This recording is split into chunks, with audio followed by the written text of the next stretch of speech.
will now be recorded. Just real quick, Mr. Ferguson, can you hear us online? Yes, sir. All right, super.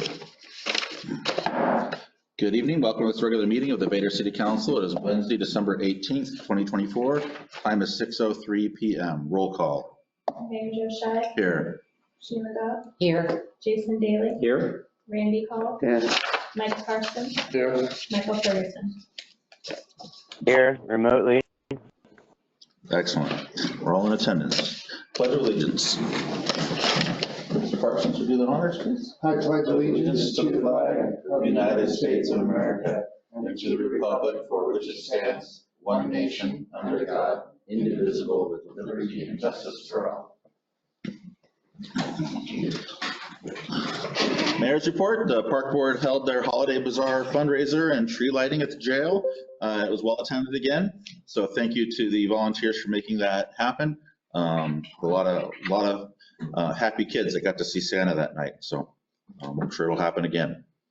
Lewis County PUD, the fiber internet. Hopefully everyone got the mailers in their mail.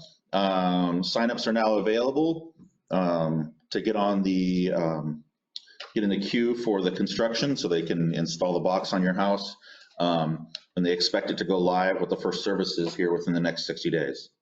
Mr. Painter from the PUD would like to come at some point and give a presentation to the council. So, and maybe have a public meeting that's not a council meeting where people can come and ask questions and stuff. So, lots of more communication coming on that, but you can get in the queue now.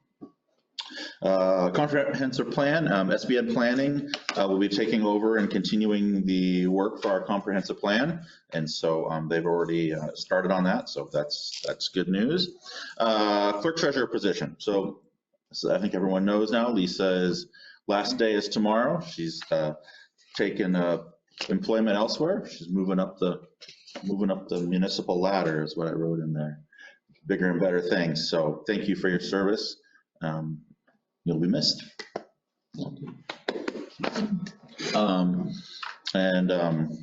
Of course, we did offer the position as a promotion to Kristen, and Kristen has decided to take the position. So thank you, Kristen, for doing that. I know that we're in good hands, and Kristen's going to do an excellent job. And so that does leave a deputy clerk position open, and so we're going to be accepting applications for that now. We've started to advertise. So, and then next week, holiday office hours. So City Hall will only be open Monday and Thursday because Christmas is right in the middle of the week. So it's just the way it kind of worked out. And then a seventh item not on there.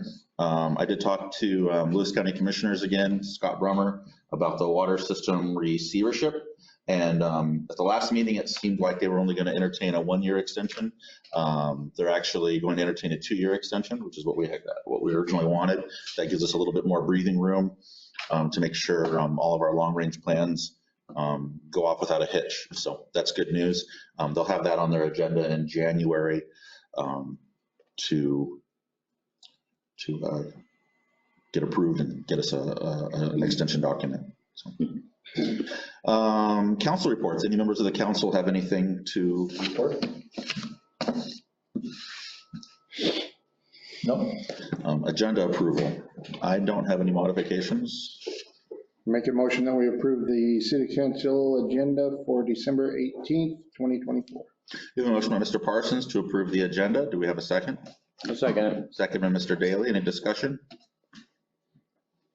Hearing none, all those in favor say aye. Aye. Aye. Any opposed? Motion carries. Minutes approval. I'll make a motion that we approve the city council meeting minutes for December 4th, 2024 as written. We have a motion by Mr. Daly to approve the minutes as written. Do we have a second? Second. Second by Mr. Parsons. Discussion?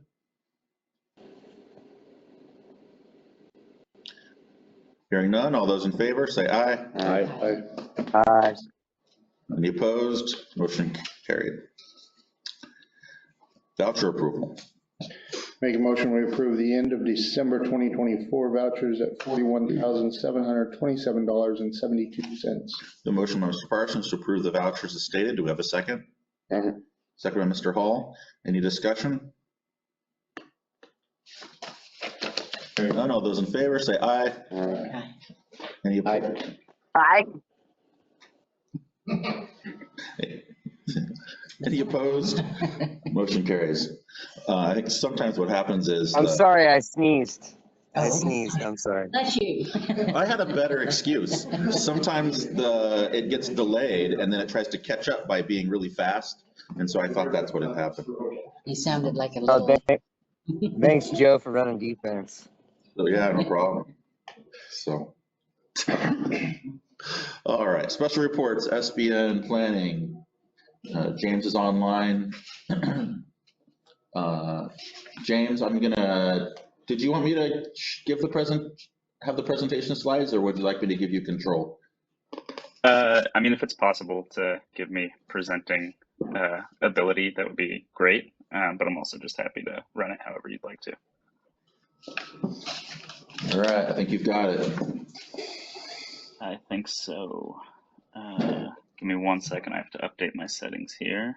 And it's asking me to quit and reopen. So I apologize about this, but No. give me 30 seconds and I'll be right back on. I can talk for that long. SBN Planning tonight is going to give an update on the UGA annexation. They've been making some calls to Mindy Brooks, Lewis County Planning, and also talking to the Boundary Review Board, looking at some of our neighbors and what they've done in recent years with annexation and how long that took. And so they've got a presentation to show us about that. So. That was only 20 seconds. Good. Okay. Great. Joe, would you mind just giving me that presentation access again? I think for whatever reason. Yep. Great. It's not asking me to quit and reopen, so that's progress. Great. Well, thanks everybody who's here, of course. And we just wanted to talk a bit. I know you guys have talked about annexation in the past, so some of this might be familiar to you already, but we wanted to make sure that we're all just on the same page and give you an idea of what our approach is as a firm on behalf of the city. And as a bit of background, the past couple of weeks since we've really started rolling in Vader, myself and one of my business partners, Alexander, who's working closely with me on this project, have been calling folks at the county and at the state levels just to get a better idea of what this is going to look like, especially because, annexing your entire UGA is, as we've been told by almost everybody, a bit of a unicorn project. We just want to make sure that everybody we're working with is just aware of the situation and how we want to approach that. So I'm going to talk a bit generally about annexation. Some of that might be retread. I'm going to talk a bit about our approach and a bit about what the cost of the city will be. So, of course, benefits of annexation, you increase your property and sales tax base. I think that's, one of the main considerations here when we're talking about why annex at all. There's also, some of the benefits around consolidating and really being able to fully utilize utilities. And, we might be able to get into some of that more as we look towards updating the water receivership agreement and things like that. But really, we'll be, as part of the annexation process, we would have to update pretty much all of the utility agreements as, control of certain things would pass from the county to Vader. And, one of the things that some of the regional organizations talk about is just a unified city governance and orderly growth. That's always why they're pushing for annexation. Of course, doesn't come without its challenges.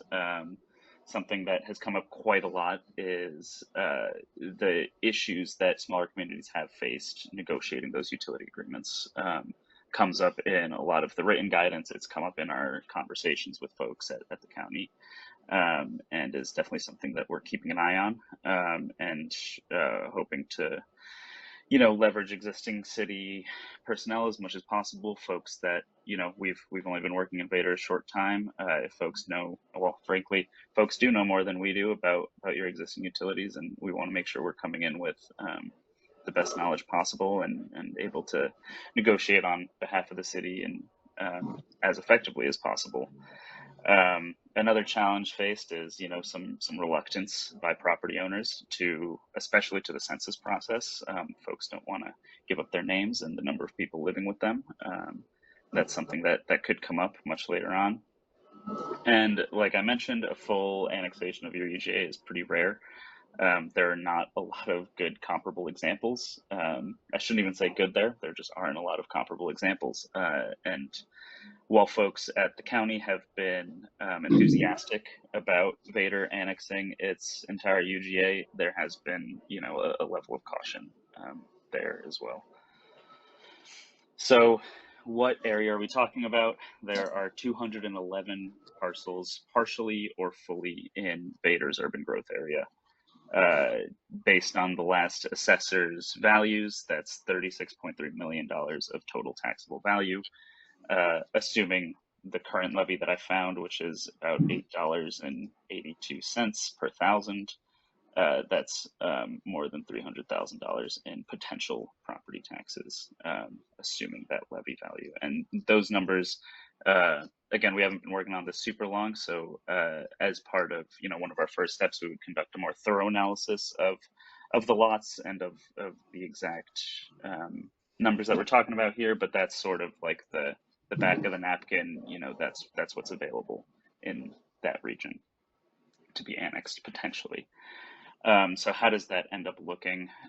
Well, there are 197 parcels that are firmly in the UGA and about 14 that are partial. And as you can kind of see, some of those big lots in the west, there's a lot of value there, but a lot of them are split by the urban growth area boundary. Whose fault is it that the boundary is drawn through parcels? I have no idea. I would love to tell you. Some folks who I hesitate to name suggested that it was just a bit of laziness on behalf of whoever was drawing this boundary in the first place. But in any case, that is, one of the problems that we would have to solve in this process. And it's a problem that we've received just different answers on. Some folks think annex everything that's more than 20% in the UGA. Some folks say leave it out because it could cause you issues. So like I said, 20%, what does that look like? Well, a lot of these are more than 20% in the UGA.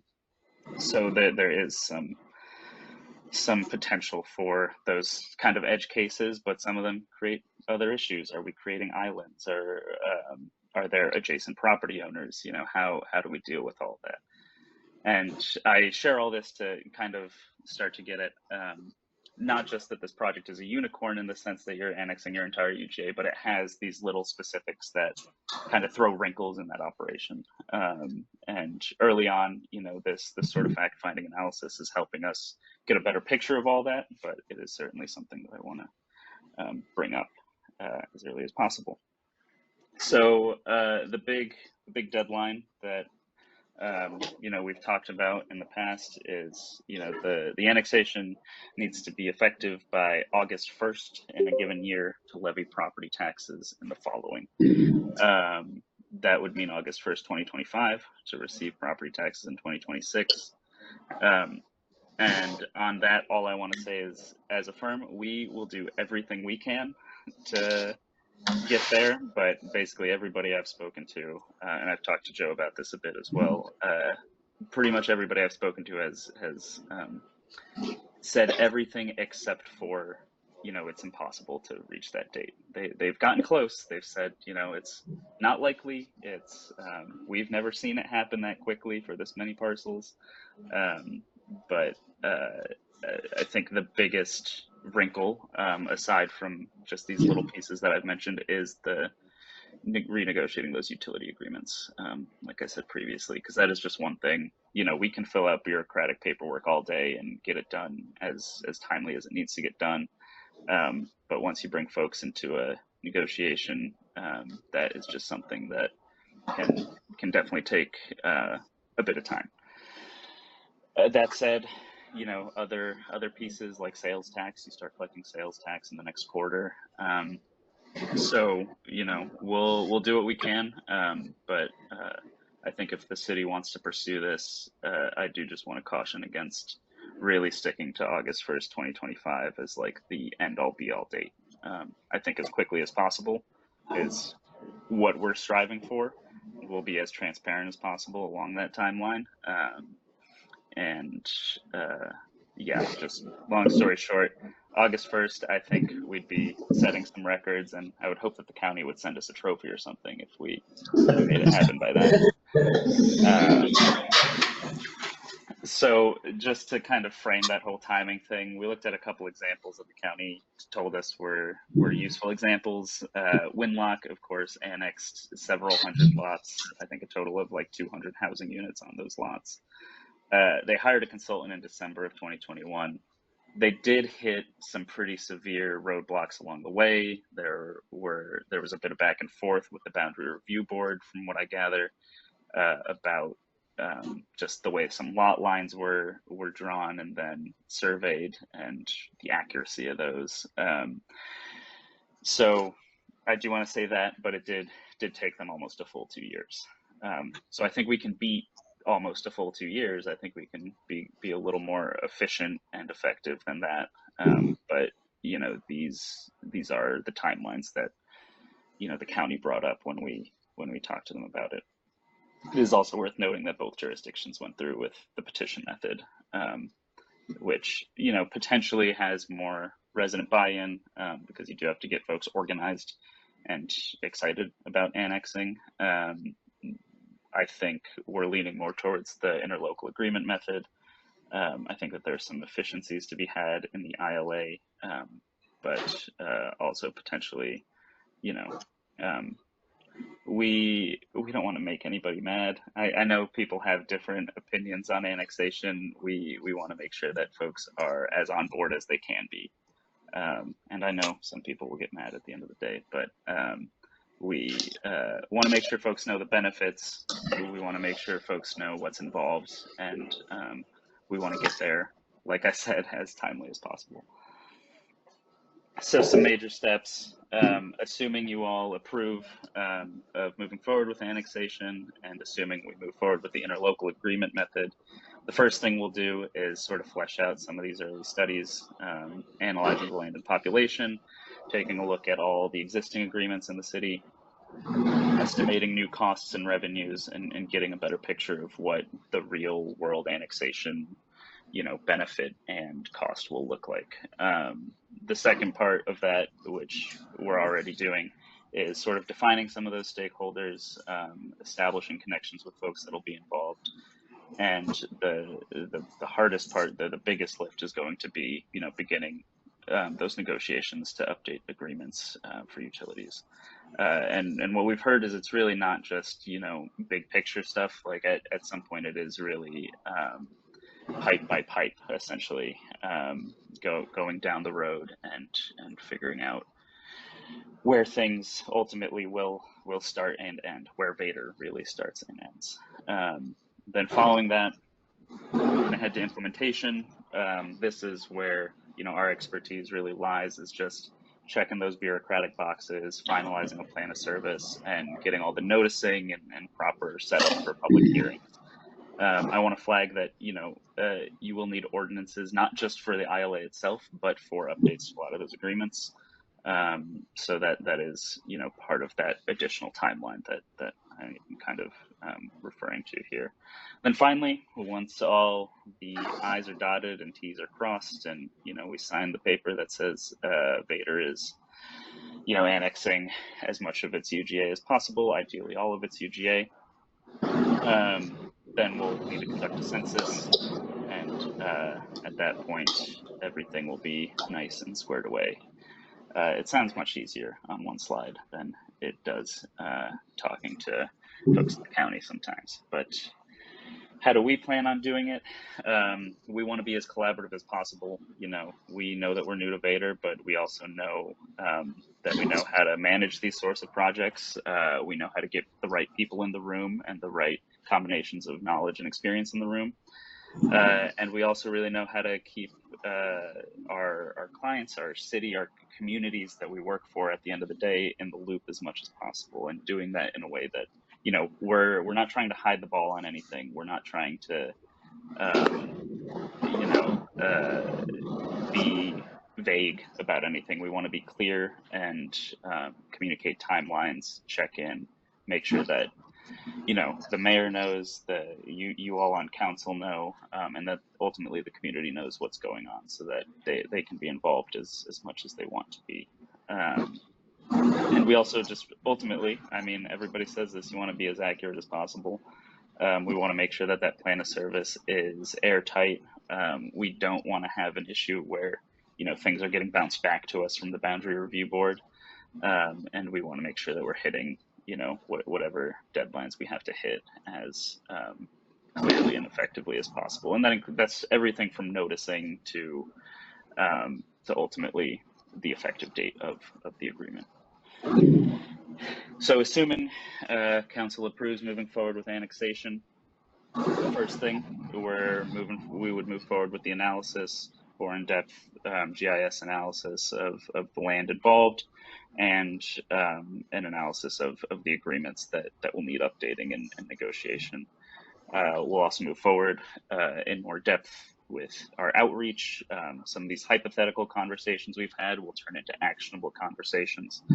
And that would also potentially involve connecting with the city attorney, just to, you know, establish our legal process and make sure that we're all on the same page. Part of that is, you know, the county boundary review board just hasn't seen that many ILA method annexations. So we want to, you know, without precedent there, we really want to make sure that that everything is proceeding legally as accurately as possible. And then, of course, there's the planning element that we would want to start working on. And this sort of ties in with the comp plan a bit. We'd be reviewing some of those zoning pre-designations, your land use map, clarifying any permitting issues or changes that have popped up in the UGA in the past, and start looking ahead towards the work that comes after annexation, really, things like the water receivership agreement and all of that. And then this, again, was just a map showing some of what we would be looking to annex. And aside from those couple of slivers in the southwest, I think it should all be pretty straightforward at the end of the day. I say that with a bit tongue in cheek, you know, is annexation ever really that straightforward when you're talking about 200 lots? I don't know, but we intend to, you know, make sure you're all apprised of everything that's going on and that we are operating as intended. So finally, when it comes to costs, we're, you know, primarily focused on fact finding at this time, just making sure that we know what is the scope, what we would feel is our purpose in this annexation, and like I said before, where we would be bringing the right people into the room, because that is, you know, a cost that we can't necessarily estimate ourselves, but we can certainly ask folks about, you know, what their costs are and start to build a better idea of what this budget would look like. As far as assumptions, I'm assuming that we're leading annexation work, that we're intending to annex by interlocal agreement, that we'll be checking in regularly, and that ideally we'll be able to leverage some of those comprehensive plan efforts. And what I mean by that is, you know, we have to conduct a survey of the public at some point. That is part of our intent, and there's an opportunity there to ask questions about annexation, and ask if folks live in Vader proper, or if they live in the UGA, and see if there are any at least early opinions that we can start to account for. And finally, you know, the thing that is going to be the hardest to estimate is really this level of coordination, whether it's with consultants, whether it's with the county and negotiations. That is the piece that is still the biggest question mark for me. we have a good idea of what a census is going to cost. We have a good idea of what, writing all these legal descriptions and all that is going to cost reasonably. But there is just the part that we can't fully quite estimate yet. And ultimately, like I said, we want to communicate all this transparently and keep you all in the loop and make sure that we're proceeding as the city wants us to, and meeting expectations and hopefully exceeding them where possible. So hopefully that was an overview that helps give you all a picture and get us all on the same page about what it is that we intend to do and how we specifically intend to do it. If you have any questions, I'm of course available to answer them. Yeah, I mean, that's all from me. Thank you very much, James. Questions from the council? I appreciate the transparency, and the slideshow is great, what does it look like to just leave out the green areas?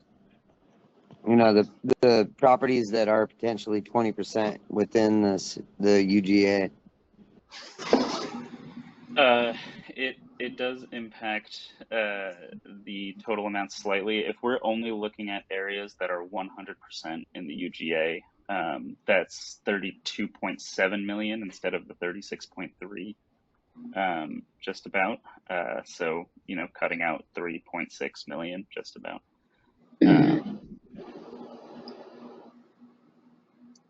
Yeah. I think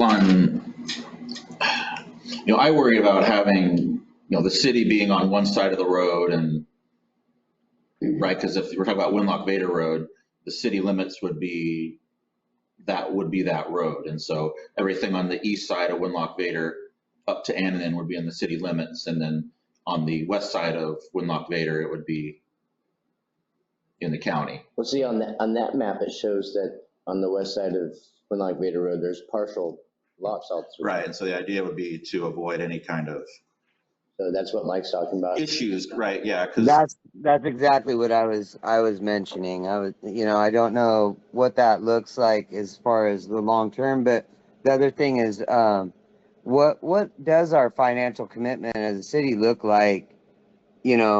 Having James and his partner tackle this. It may take 2 years. It looks like, worst case scenario, if we're looking at the statistics that he shared with us of Winlock and Toledo, it could take up to 2 years. So what does that 2-year commitment look like for us? Would be a question I would ask, I would think that our citizens would ask that as well. Yeah, I mean, that's a fair question. I hope it doesn't take 2 years. I think the numbers that we've been sort of penciling out are, somewhere from 30 to 40,000 total. I don't think that part of it doesn't necessarily depend on the amount of time it takes in terms of calendar days. It's just, how quickly can we negotiate? How quickly can we get people in the room and agreeing? Where there are opportunities for that to increase and where we would want to be very upfront and clear about our, very discrete assumptions when we're putting a solid estimate together is when we are talking about things getting bounced back, if things need revisions. Of course, that is an issue. And if it's our fault, that's one thing, we take care of that. And that's not something that we would put on the city. But if it's something where it's just something that we couldn't plan for, or it's something where we just didn't, receive the proper information, then that's a kind of a different discussion. So ultimately, I think in an ideal situation, yeah, we're looking at, $30,000 to $40,000 just to do the annexation. Yeah, again, there are a couple question marks, so I don't want to say a specific number and get locked down to it here. Absolutely, James. I understand. I'm a general contractor, so I you know, I understand how costs run over and stuff, but right tonight we have to establish our city budget. And so, Right. you know, looking at like what, it's not my checkbook, it's the city's checkbook. It's money that has been generated from everybody. So you know, we can't loosey goosey just spend it. So that's the only Absolutely. reason why I asked, Yeah, sir. And I appreciate your transparency and your honesty, and you're awesome. Thank you. I appreciate it. Yeah, and I totally understand. Ultimately, it's the community's money. The same way you're treating this is, you know, how I wish some folks in, you know, my city in Seattle treated our money, but, you know, they don't always do that super well. Yes, sir. So then Mike, to go along with that, I'm sure you've seen the budget. You know, we've got 34,000 in the city planning budget for the year. And so we're pretty well covered on that estimate that we've been given. I did notice that those numbers came together. So Yep, that, they do. yeah, Um, yeah. And you know, I have to say, you know, this we can do this. We can afford this, even if it was a little bit more than that. The city can afford this, especially if it did run over into the following year for some reason. That gives us another year's budget to do that. You know, the return for the city, though, you know, as you can see, it's immediate, right? I mean, when this is done, you know, $30,000 is you know, Drop in the bucket. yeah, a very small amount of money for what we'll receive in revenue every year going forward forever. And it's not just about immediate revenue, it's about, you know, making the city sustainable into the future, right? And this is certainly what the city needs to do that. You know, we're not large enough to keep up with the world, right? We need to be a little bigger, and this is the pathway to do that. I agree with you 100%, Mayor. So who come up with the boundaries in the map? Are we confining ourselves into just a smaller spot instead of looking at the future and going out? So in 2005 or 7, something like that, the city did zoning, and we applied for and got an urban growth area. And so those are the areas outside the city. And so we can expand into our urban growth area. Like I said, those were set 20 years ago. And so that's why we're confined to those areas for now.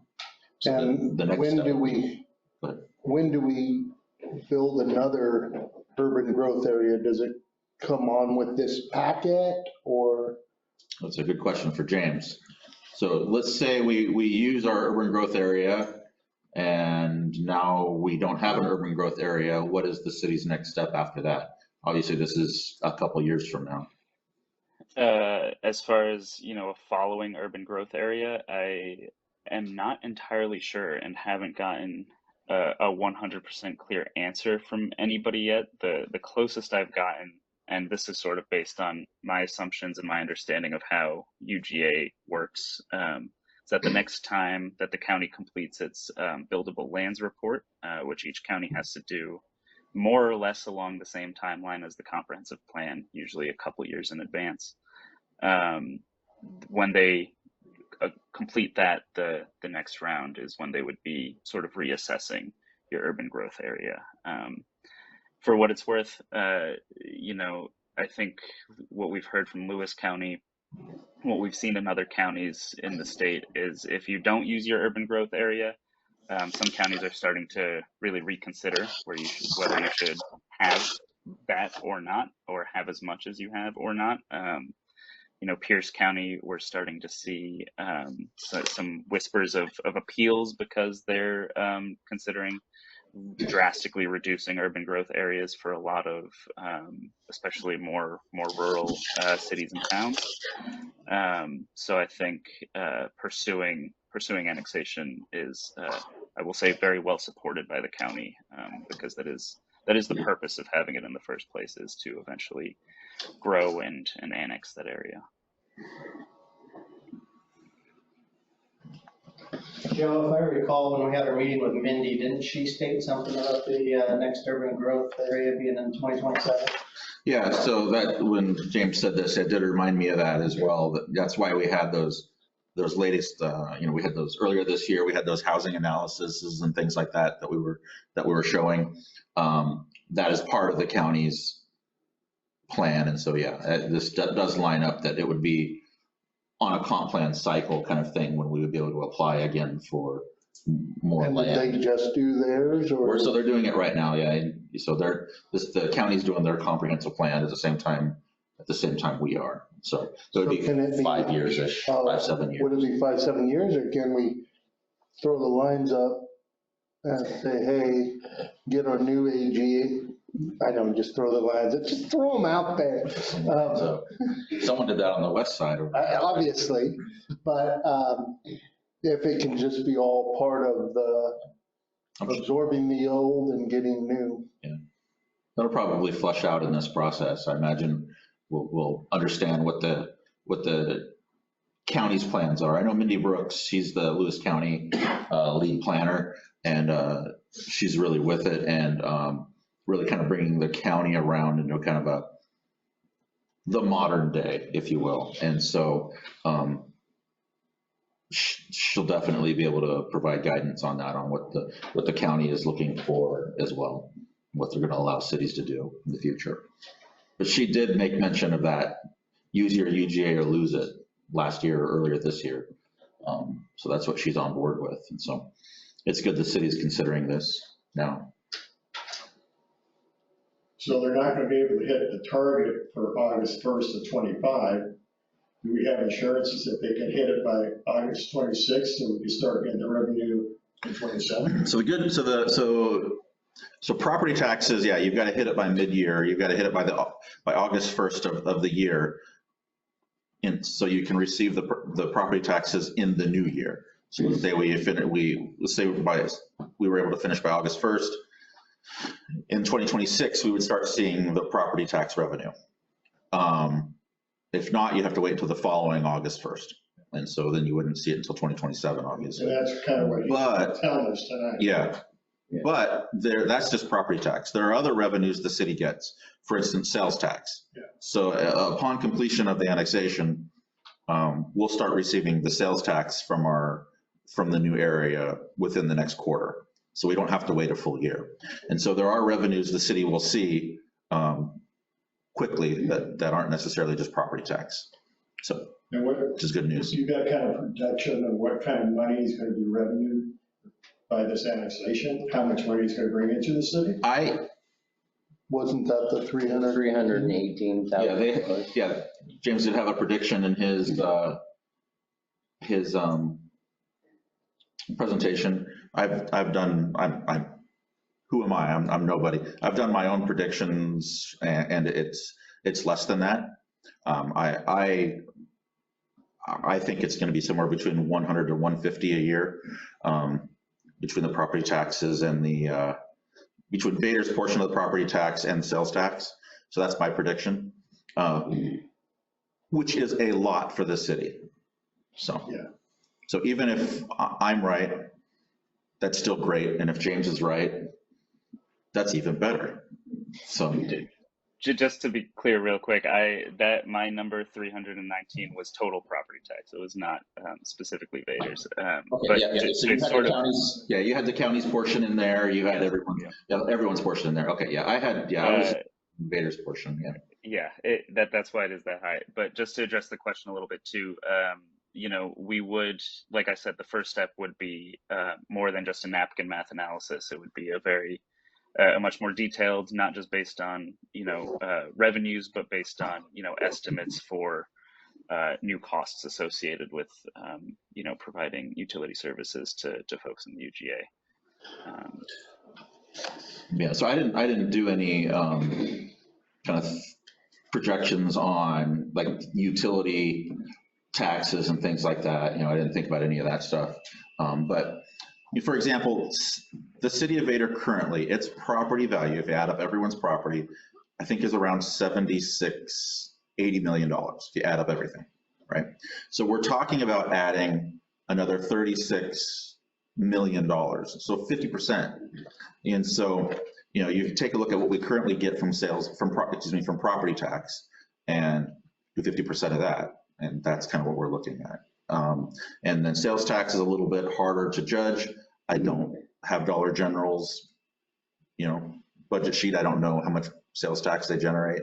But again, you can kind of look at the number of homes in the area and kind of subtract what maybe Vader's businesses create and kind of come up with a number of, kind of an estimate that way, a conservative estimate.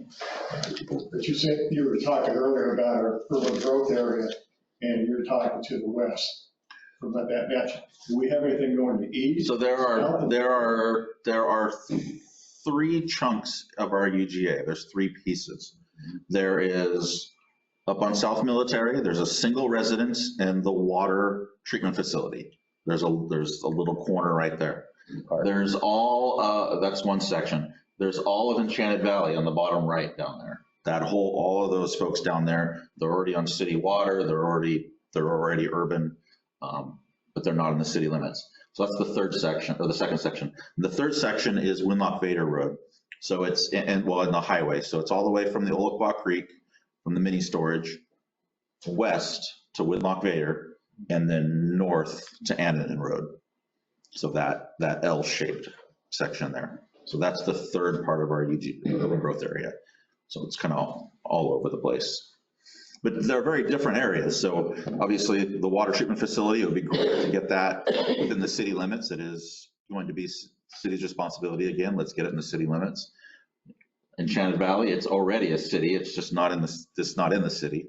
So bringing that in makes sense. And then the Winlock Vader roadside and Dollar General, you know, that adds the commercial areas that already exist that the city doesn't, you know, we all go there, we all shop, we spend all that money there, and we don't get any of the sales tax.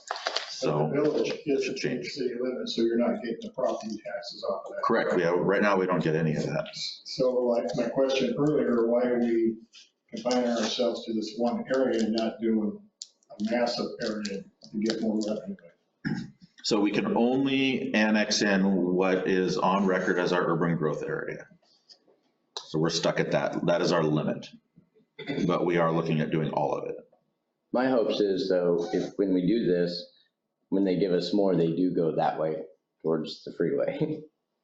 There's definitely some advanced planning discussions and future looking that the city will have to do at that point to decide, you know, the direction of city growth at that point. You know, it makes sense to go toward the freeway, but is there buildable land direction? You know, there's more buildable land up on South Military once you get up on the hill. You know? So it just really kind of depends. That's someone else's job. That's I'll worry about that later. So, so any other questions? This is going to be a lot of to go through. There'll be a lot of opportunity for discussion. Randy was wondering if Dollar General was going to fight annexation. I did have a meeting. So Dollar General built the building and then sold the building to a landlord. And now Dollar General has a 20-year lease, well, from they originally built with the landlord. And that's kind of their business model. And I had a meeting with the landlord and he was indifferent. He didn't really care whether it was annexed in or not, but he did talk to Dollar General corporate, and Dollar General was like, everything's pretty good with the county. We're not really interested in doing it. But again, they weren't against it either. They were just, why challenge status quo? Mm-hmm. So that's kind of what I got from them, was that they don't really care. So.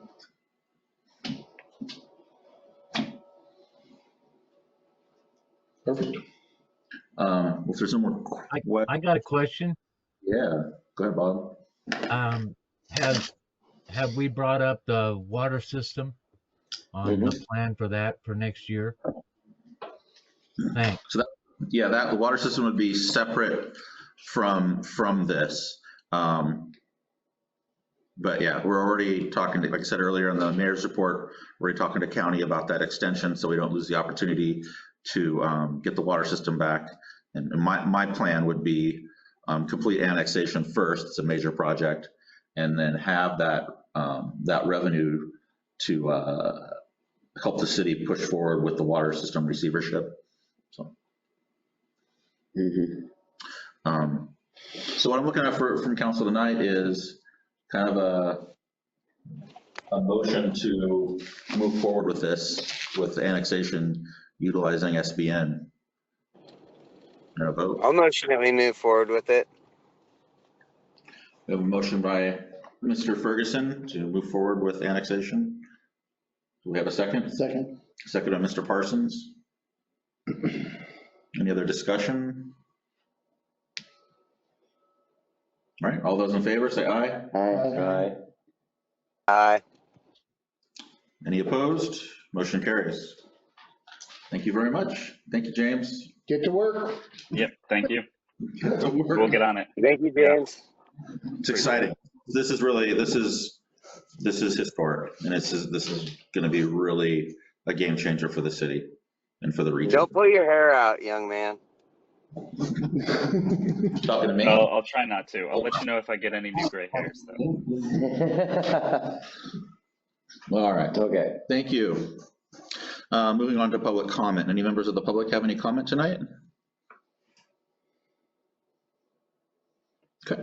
City business. Council to discuss the 2025 final budget. We've discussed and discussed. We beat it with a stick again and again. You see the final budget in front of you. It's been tweaked just a little bit. It was accompanied with the summary letter as well. A couple things that did change from last week was that we had a couple $1,000s to the sewer chlorine pumps, a little bit to city office equipment, but for the most part, everything is relatively the same. And you can see from the overview that we're still in the green. I make a motion that are we just discussing or can I? Well, we were discussing. You guys had any changes or last minute? Anything? No?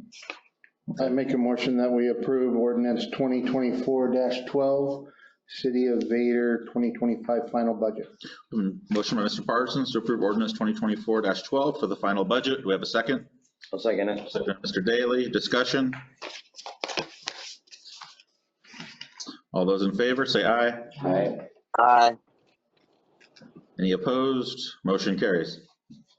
All right, moving on to item number 3 then. Council to consider resolution 17-2024, the City of Vader fee schedule update. This kind of goes hand in hand with the budget. Every year we look at our fees and make sure our fees are in line with our expenses. One of the things that did happen last month as well is that county sent out their list of updated fees, especially for the building department. And so we were able to compare our fees with the county's fees, and we're still at or below what the county charges, which has kind of always been our goal, was to be able to do it, run our building department more efficiently than the county would. So they all have real high fees. Yeah. Real high fees.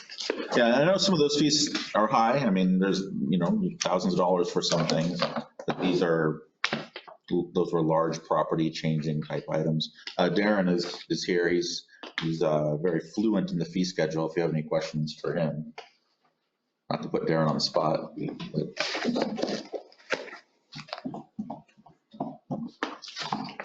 have an old people fee. An old people fee? An old people fee, those of us that are poor, on a fixed income fee. That's too bad. We have that in the sewer budget. If you have disability or senior, we have rates for that. So yes, we do have an old people fee. Oh, good. It's I like less. old people fee, yeah. Less is always better. Well, I'll make a motion that we approve the resolution 17-2024, the City of Vader fee schedule update. Resolution from Mr. Daly to approve resolution 17, 2024. Do we have a second? Second. Second by Mr. Parsons. Discussion. All those in favor, say aye. Aye. Aye. Any opposed? Motion carries. Council to consider interlocal agreement with Lewis County 911. This document is, as you can see, all the cities, it'll go to all the cities. And this is just the contract between the city and the 911 service. As you see from the budget, we do pay a portion of the city revenue towards that service to cover it for our citizens. And so we do have a contract with 911. This is the updated contract. It has yet to go to county commissioners, but it will go to them. I think it went to them today, didn't it? Yeah. And so the idea was that we could take a look at it and get it adopted or approved, if you all agree, and then we can have it on the books on January 1st, when they'd like it to go into effect. The good news is, if you remember, on the ballot this year, there was the 911 additional sales tax for 911 services that we all voted on, and it passed. And that is going to do a majority of the funding for the 911 service now. And so the city's portion of expenses went down drastically. I think it went from a projected $18,000 a year in 2025 down to $4,000. Is that $4,000? Is that what it says in there? So the 911 sales tax, not only is it going to help fund them, but the city's going to get relief from that too. So it's all good news. I make a motion that we approve the interlocal agreement with Lewis County 911. Motion by Mr. Parsons to approve the interlocal agreement with Lewis County 911. Do we have a second? Second. Second by Mr. Daly. More discussion? I think we all love 911. All right, all those in favor say aye. Aye. Aye. Any opposed? Motion carries. All right, some fun stuff. Council consider options for the remainder of the ARPA COVID relief funds. So if you remember, we need to have these funds spent by the end of the year. And through some research, we figured out we could spend them on any number of things. And one of these that council decided to do was a new VX city truck. Our truck is very old, falling apart. John won't even take it out of the city limits because he's afraid it's going to break down all the time. So one of the last things Lisa did was went truck shopping with John today. And they did find a vehicle that they're interested in. Let's see.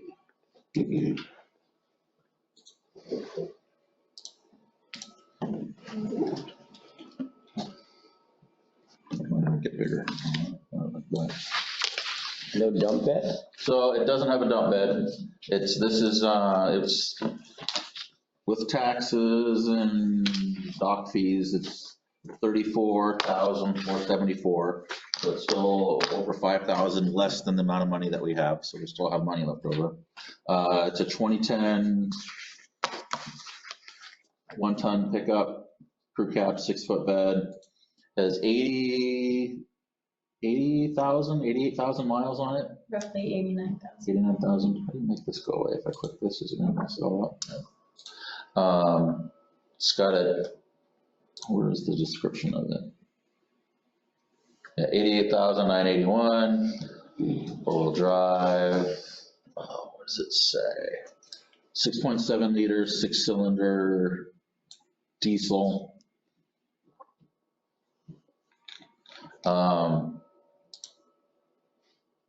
So it's a really nice pickup. The idea is that they have inserts available. So here's an example of one, and it's within our budget. That's for an 8-foot bed. And so if they at the dealer, they have 6-foot options, so it'd be less than this.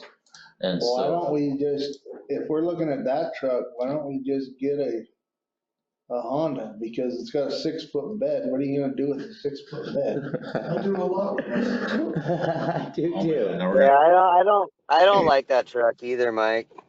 The whole 6 versus 8 thing, I knew it was gonna come up.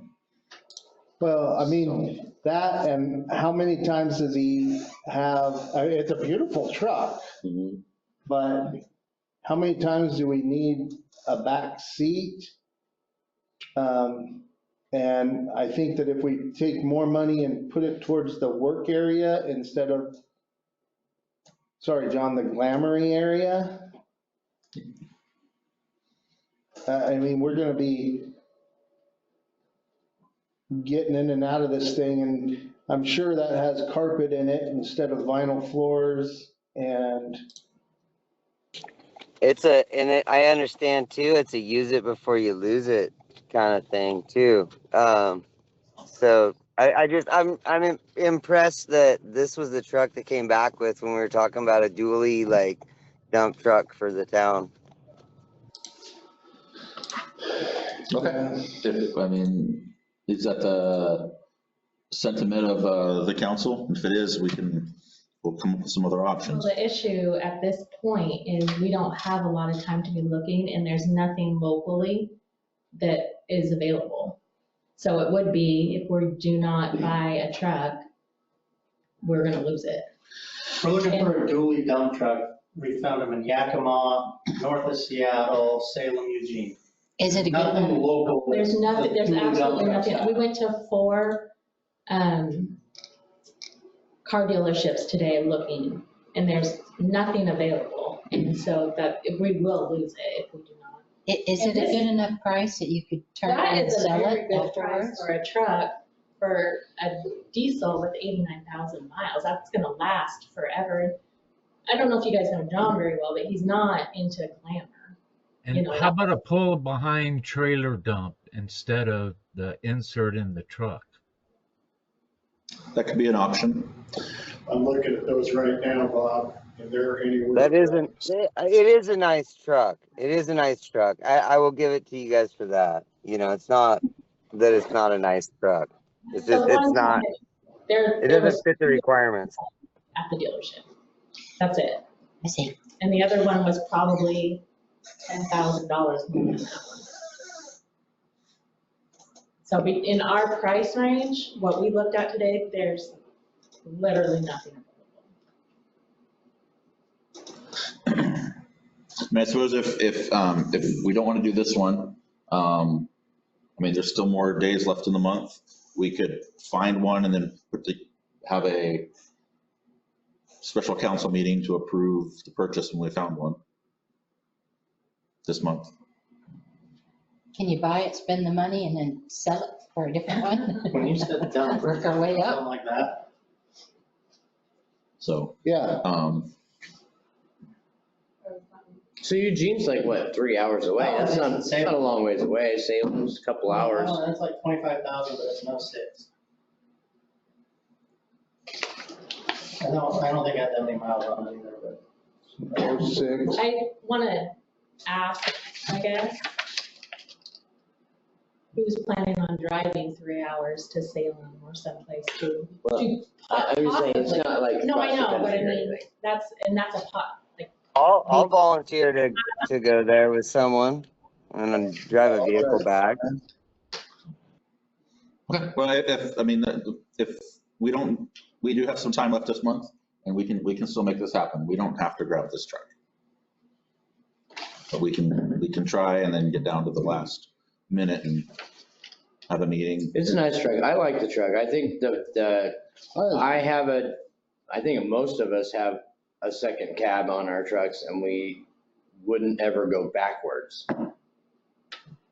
I think there's a lot of use for having an area that you can keep things dry in.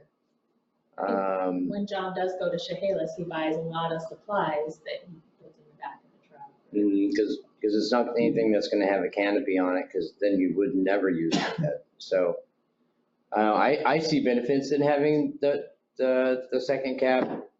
You put your chainsaw in there that you don't want to get in the back, or keep wet, or, you can do all kinds of stuff with it. I Joe, don't can you, I don't want us to lose this money. I don't want us to get the wrong truck, but it's well priced, and it could be something that we could turn around and sell if we did find something better.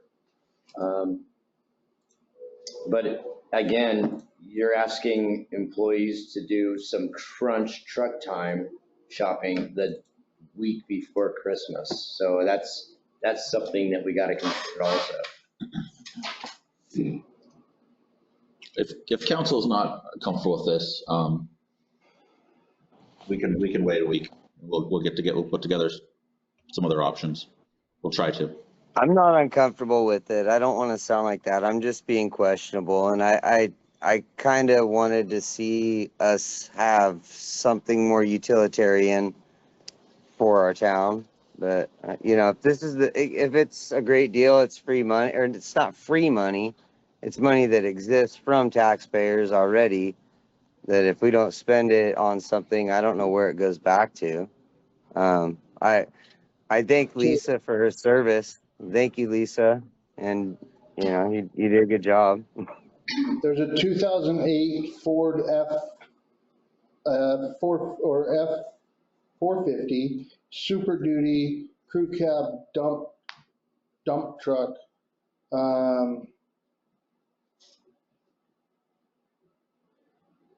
And it's got all the LED lights, strobe lights, safety lights.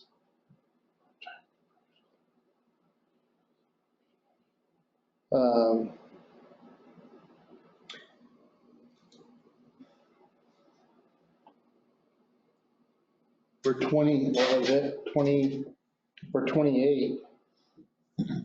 Send us get us the link to it, and like I said, Where's it at? we'll try to.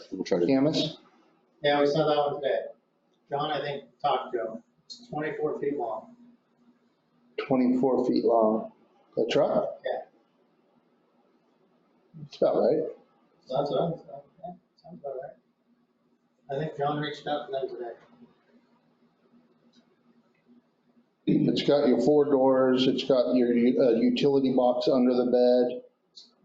I think my truck's 21 feet long.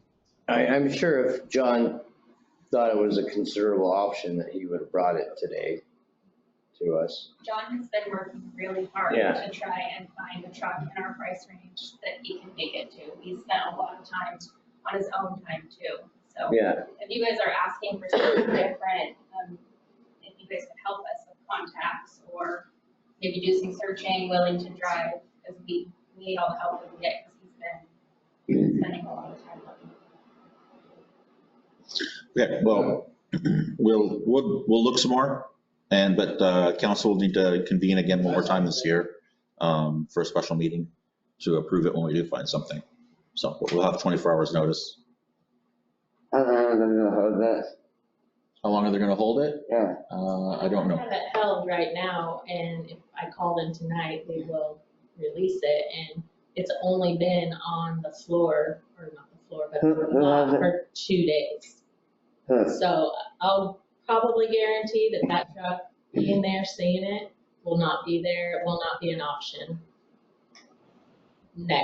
after Christmas. right. They're gonna have sales, Christmas sales, they're already going on right now, so I don't. Can you talk them into putting our logo on the side of the door for us?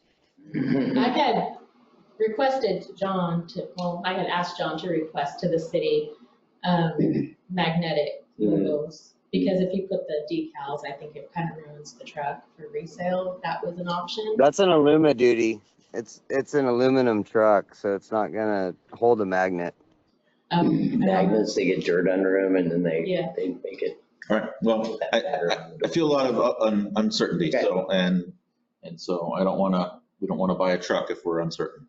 So I want council to feel good about it, so. You guys had already approved up to $35,000 for a truck, so if we found something under that, would it have to be a special meeting? What do you think? I don't think it needs to be a special meeting, and mean, it'll be just invoiced. I I guess for me, not to sound crabby about it, but I mean, we could have bought it without coming back to council because it was already approved. So, Right. I mean, Don was the one who kind of suggested to bring it to the mayor, to bring it to council, to make sure that you guys were on board with it. He didn't want to upset you guys with something. So, You know, Joe, I have that truck. Motor, the whole works.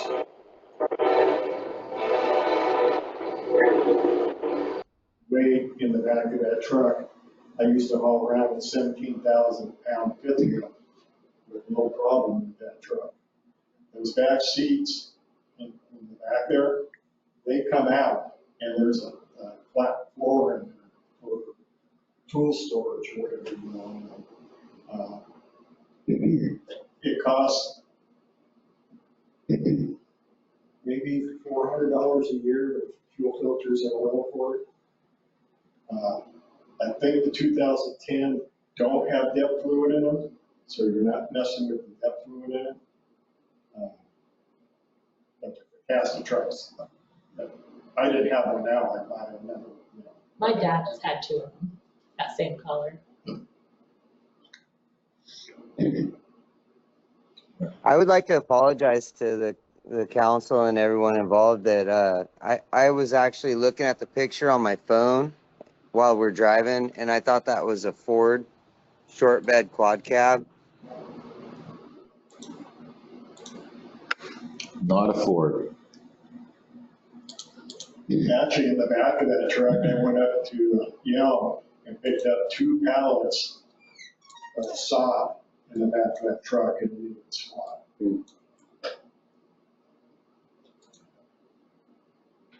Okay. We'll try to do better and we'll keep you posted.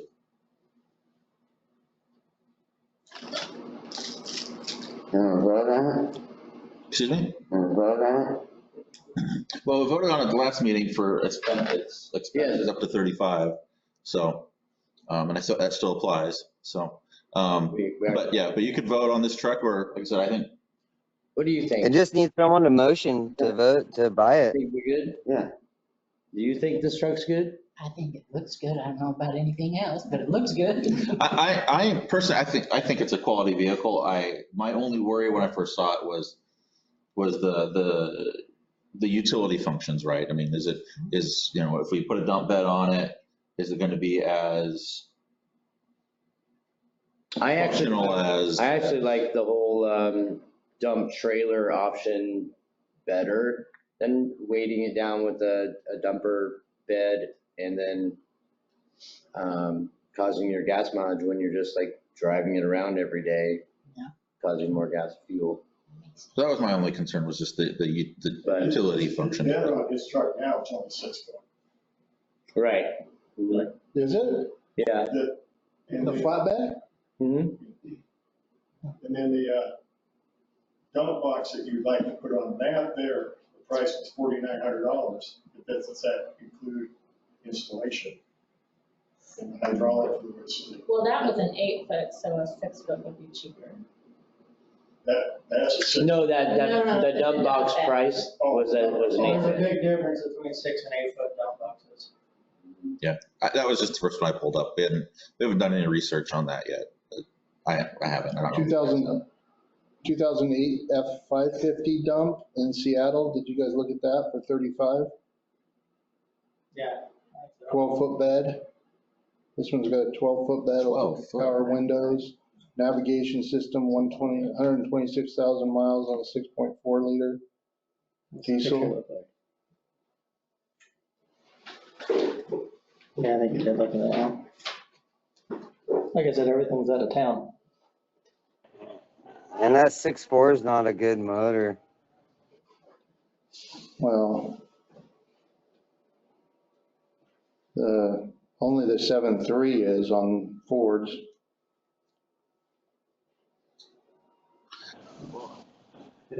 And the early 6.7s. Like if they were looking at like 2015, 6.7. It was But this is what we have in front of us, so we're gonna have to, I don't, Well, how about this? Everyone, Mr. Parsons is doing some research.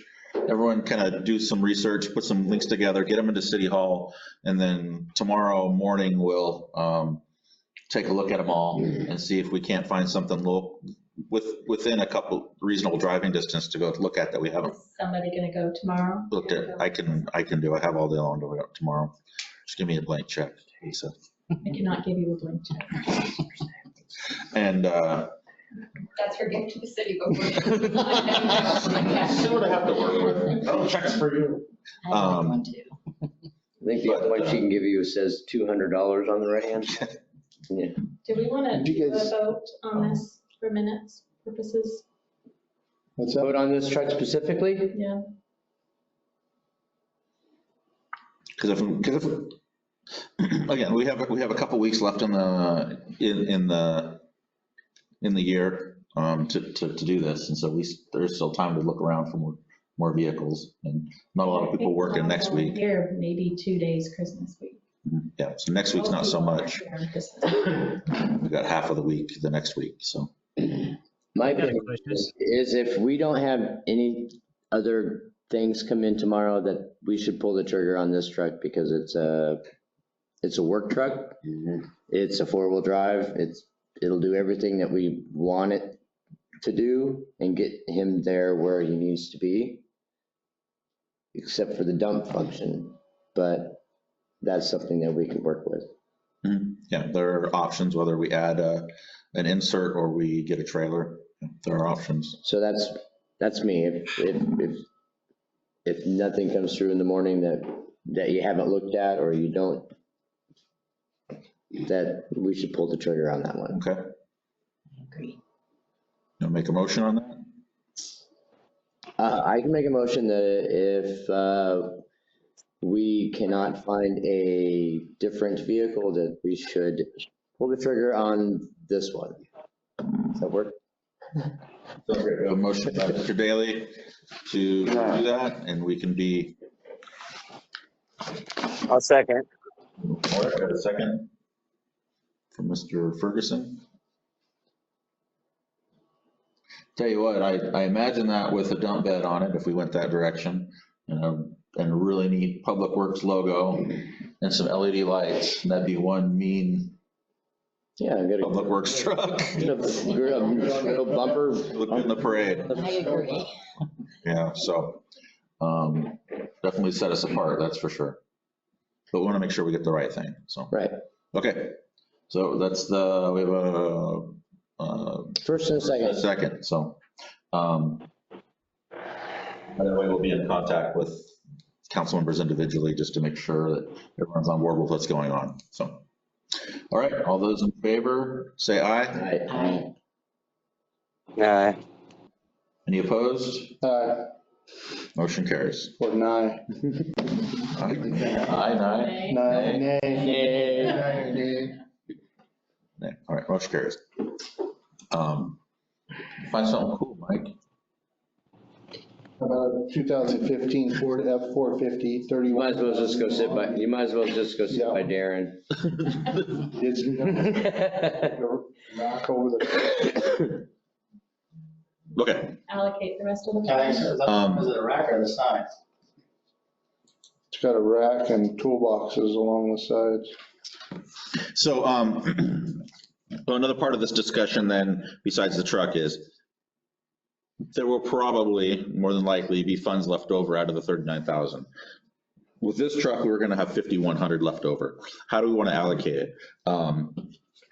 There was some things that needed to get, that John was interested. There was a $1,300 brush hog attachment for the tractor. That was a thing that was on the wish list. I had a $5,000 snow plow on my wish list. Was it the brush hog that, like, the arm that? It's not, yeah, those are outside of our price range. Mhm. This was like one of the pull behind mowers, like I don't know, there's a 60-inch, Regular. 72-inch blade on it, or 2 blades. Yeah, the one we have is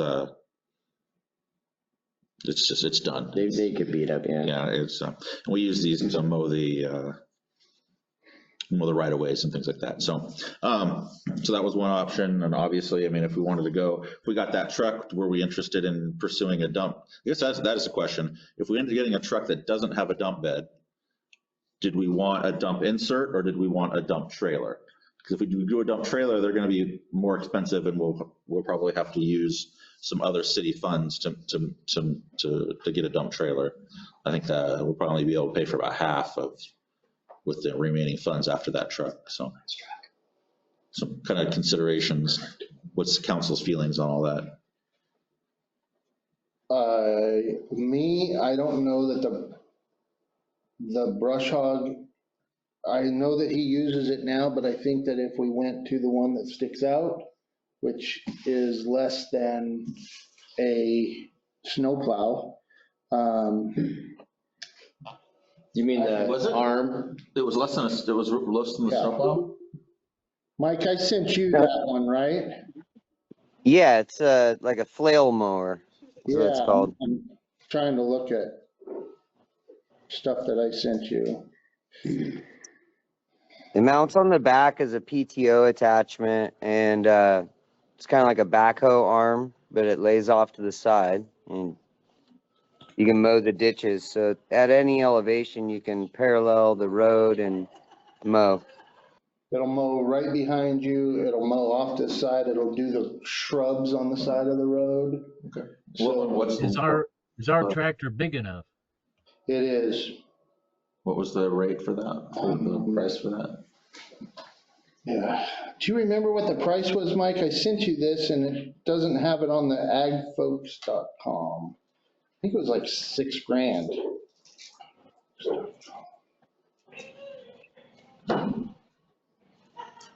I think it was 6,200 or something. So yeah, so we could that would utilize the rest of the funds. We probably, it'll be a little bit more than what we have, and so we'd put that to a different part of the budget, but I can see the value in that particular attachment.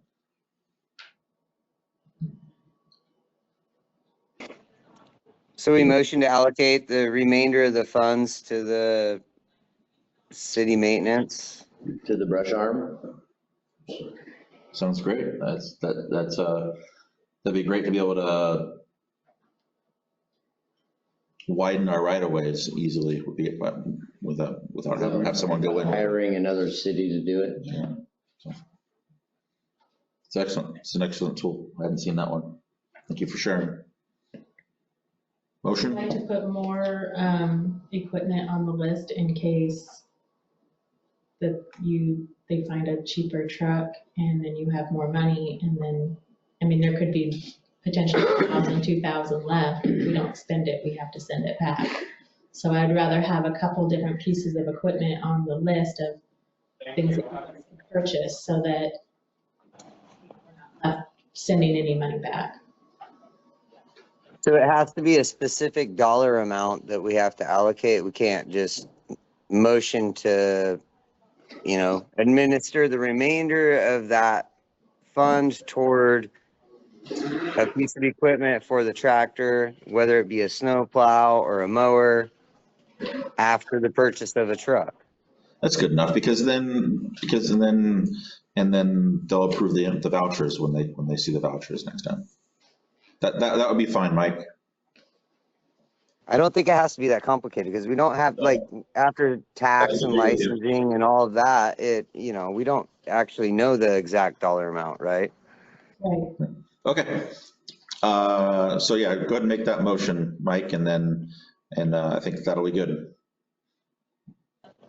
So I'll make a motion that we approve the purchase of a truck by tomorrow at noon. Whether it be the one that has already been discovered or one that has yet to be seen, plus more maintenance equipment for the city to utilize. Fair enough. We have a motion by Mr. Ferguson. We have a second from Mr. Hall. Discussion?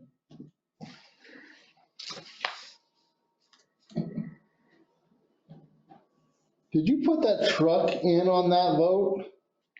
Yep, by noon. You have to find one by noon. Not that truck specifically. I left it open until noon for another truck to be discovered. No rush. Man, I honestly, like, I think that it's at our own fault that we didn't utilize those funds throughout the year for the purchase of this truck. We pushed it off until the end, and now here we are. So here we are. Some of that We either obtain something of value for the city, or we just watch the money go away. And we've already put energy into it by paying our employees their wages to go out and search for a vehicle because we tasked them with that. So it's not the ideal truck. I had to say that, it's not really, we could have bought like a little F-150 and a little round to it, like go-kart truck, but we didn't.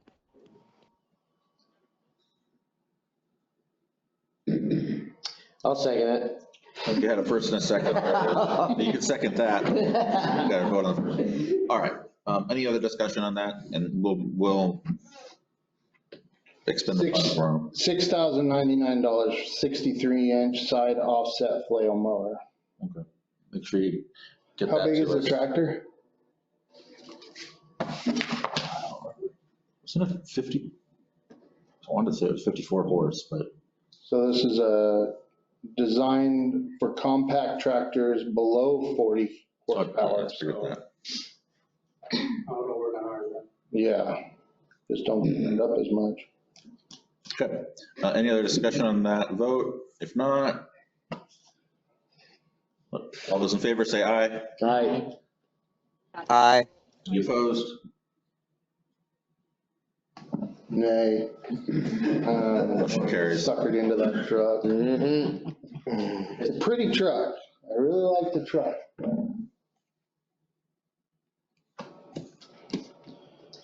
Moving on. Moving on. Jason's got a party to go to. State again that Yeah, I'm late. I'm the host. Oh, it wasn't because of how pretty it was not the reason. Right. What's that? I said I just wanted to make it clear and state that it wasn't how pretty the truck was why it was chosen. It was because we were running out of options and that was an option. Oh, okay. I thought you were wanting me to say that that's, Yes, I want you to say it. Say it no, back to me. no.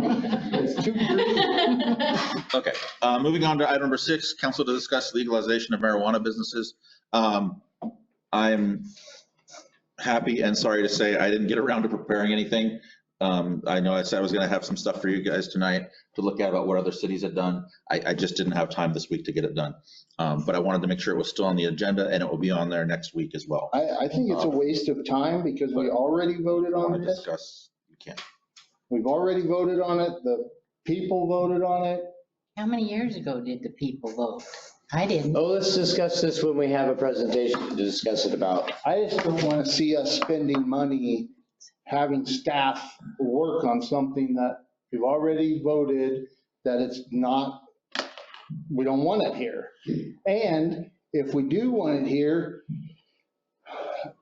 all the parks, there's no spot within 1,000 feet in the city. So why waste any time or money trying to get something like this looked at when it's a waste of time and money? So, Some of us don't feel that way, so. well, I know some of you A lot don't of the feel that people in the way. town don't feel that way. Do you realize that most people that are my age, most people that are elderly are on at least 5 prescription medications?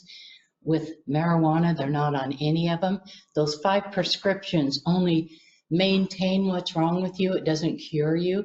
You need to maybe look into, you've got such a closed mind on it. You need to maybe look We're into. wanting the revenue. We want the revenue off the excise tax. If we make a green dot, that means we're eligible. That's what we're fighting about, not whether or not a shop goes in. Thank you, Yes. Bob.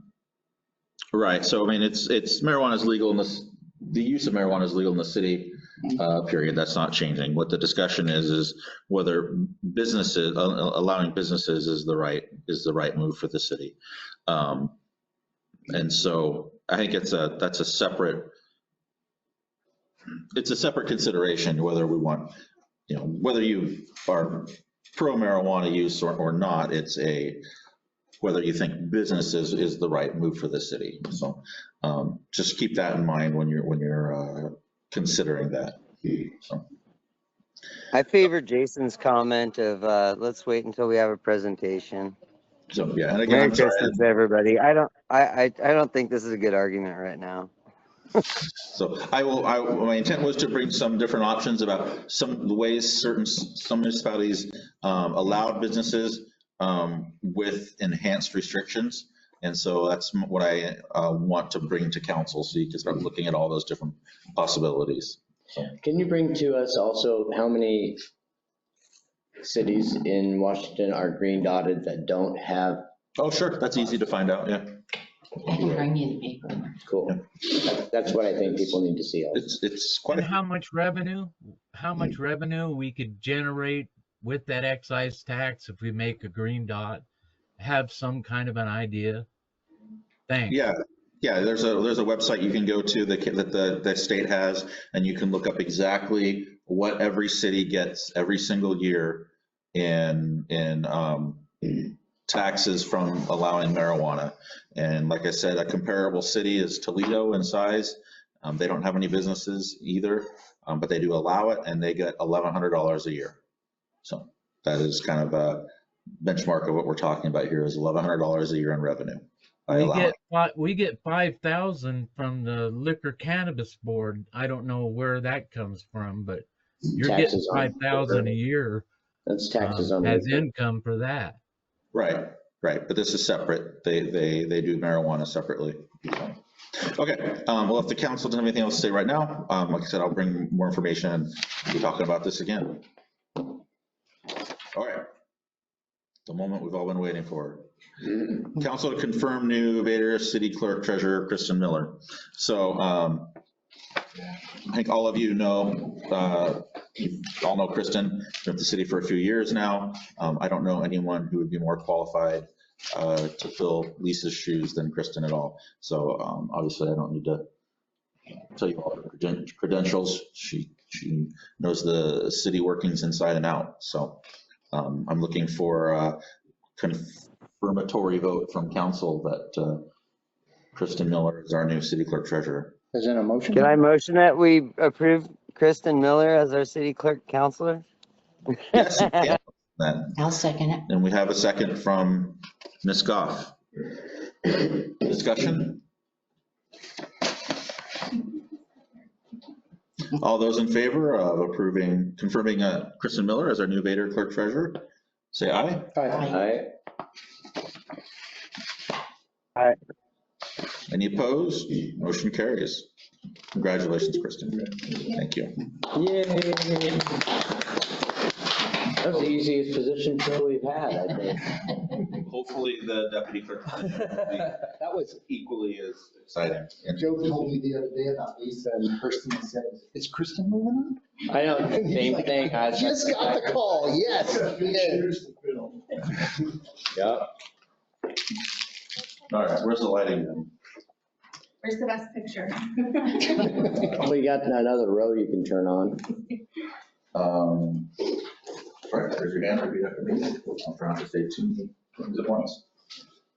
I, Kristen Miller, I, Kristen Miller, hereby accept the position of clerk treasurer for the city of Vader, hereby accept the position of clerk treasurer for the city of Vader, Washington, Washington, and do hereby solemnly swear and do hereby solemnly swear that I will faithfully and impartially that I will faithfully and impartially perform and discharge the official duties perform and discharge the official duties of the office of clerk treasurer of the office of clerk treasurer as prescribed by the law. as prescribed by the law. And I do further hereby solemnly swear And I do further hereby solemnly swear that I will support and uphold the Constitution that I will support and uphold the Constitution and laws of the United States of America, and laws of the United States of America, the Constitution of the State of Washington the Constitution of the State of Washington and the Charter of the City of Vader and the Charter of the City of Vader to the best of my ability. to the best of my ability. So help me God.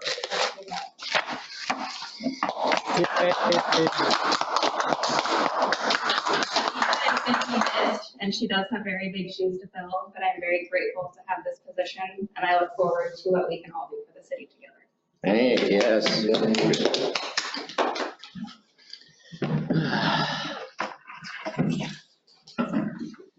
Good job. Good job, city. I'll let Jason get out of here. Any elected official comments? This meeting is adjourned at 7:32 PM. Thank you, everybody. Merry Christmas.